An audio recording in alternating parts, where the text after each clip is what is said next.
நத்தத்தில் வேலை வாங்கித் தருவதாக பல லட்சம் வாங்கிக் கொண்டு மோசடி செய்த வாலிபரை போலீசார் கைது செய்தனர்.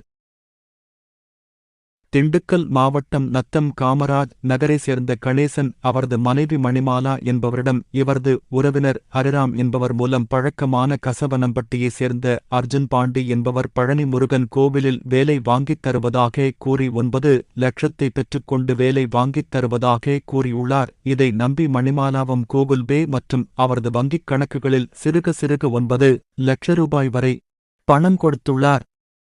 பணம் கொடுத்து பல நாட்கள் ஆகியும் வேலை வாங்கி தராததால் அர்ஜுன் பாண்டி எண்ணிற்கு தொடர்பு கொண்டபோது தொடர்பு கொள்ள முடியவில்லை. எனவே நேரில் கசவனம்பட்டியில் உள்ள அவரது வீட்டில் கேட்டபோது அர்ஜுன் பாண்டி பெற்றோர் எங்களுக்கு இதை பற்றி தெரியாது, நீ அவனிடம் கேட்டுக்கொள் என்று கூறியதால் அதிர்ச்சி அடைந்த மணிமாலா வேலை வாங்கித் தராமல் அர்ஜுன் பாண்டி என்பவர் மீது நடவடிக்கை எடுக்க வேண்டி நத்தம் காவல் நிலையத்தில் புகார் அளித்தார்.